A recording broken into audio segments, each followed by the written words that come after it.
त्र्यंबकेश्वर मंदिर परिसरातील भाविकांना भेडसावणाऱ्या विविध समस्या, दर्शन व्यवस्थेतील त्रुटी आणि देवस्थान ट्रस्टच्या कारभाराबाबत समाजसेविका ललिता शिंदे यांनी गंभीर प्रश्न उपस्थित करत भाविकांच्या हितासाठी तातडीने उपाययोजना करण्याची मागणी केली आहे.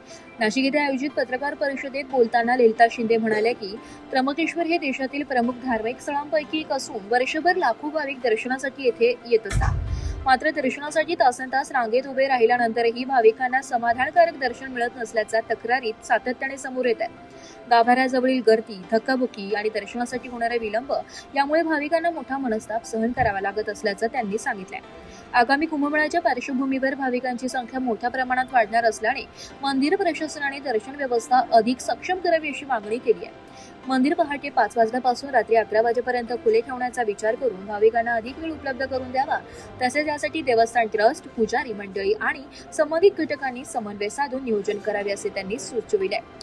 शिंदे यांनी देवस्थान ट्रस्टच्या आर्थिक व्यवहाराबाबतही पारदर्शकता राखण्याची गरज व्यक्त केली आहे. भाविकांकडून घेतल्या जाणाऱ्या विविध शुल्कांची माहिती सार्वजनिक करण्यात यावी आणि मंदिरातील सर्व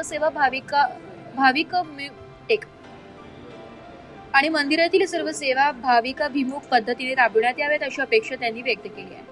त्र्यंबकेश्वर मंदिर परिसरातील व्यवस्थापन, भाविकांच्या सुविधा, सुरक्षा व्यवस्था आणि दर्शन प्रक्रियेत सुधारणा करण्यासाठी संबंधित प्रशासनाने तातडीने लक्ष द्यावे अशी मागणी त्यांनी केली आहे. या संदर्भात सविस्तर निवेदन त्यांनी संबंधित न्यायालयीन आणि प्रशासकीय अधिकाऱ्यांकडे सादर केल्याचंही सांगितलं आहे.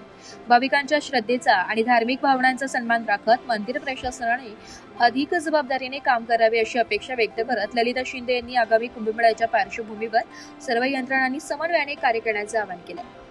त्र्यंबकेश्वर देवस्थानच्या ज्या 3-4 गोष्टींमुळे त्र्यंबकेश्वर देवस्थान ट्रस्टची प्रतिमा अत्यंत मलिन झालेली आहे, अत्यंत मानहानी झालेली आहे त्र्यंबकेश्वर देवस्थान ट्रस्टची आणि संपूर्ण भारतामध्ये हा विषय गेलेला आहे.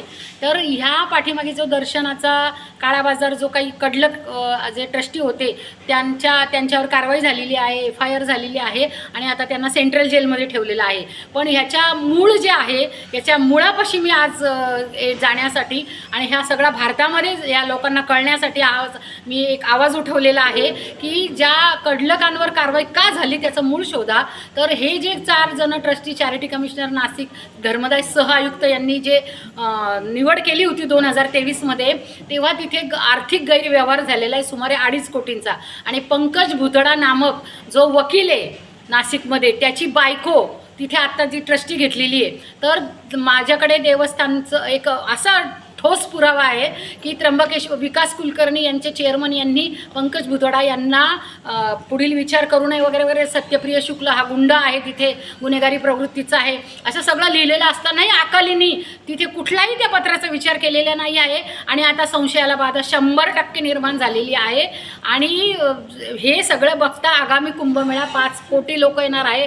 कुठलाही अनुचित प्रकार इथे काही घडला तर जबाबदारी निश्चित करावी. माननीय जिल्हाधिकारी साहेब, आपण लक्ष घालावं आणि धर्मदाय आयुक्त साहेब, आपण पण लक्ष घालावं आणि ताबडतोब 24 तासाच्या ट्रस्ट बरखास्त झालं पाहिजे आणि एक स्वच्छ आणि चांगल्या प्रतिमेचे लोक तिथे घेऊन त्र्यंबकेश्वरची देवस्थान हे परत नावारूपाला आणा. त्याचंही गरिमा आहे, अत्यंत श्रद्धास्थान आहे माझं आणि माझा कुठलाही पर्सनली स्वार्थ नाही आहे. त्यामुळे आपण त्र्यंबकेश्वर देवस्थान ट्रस्ट बरखास्त करा. ललिता शिंदे, माझी विश्वस्त, त्र्यंबकेश्वर. धन्यवाद. ब्युरो रिपोर्ट, नाशिक लोकशाही न्यूज, नाशिक.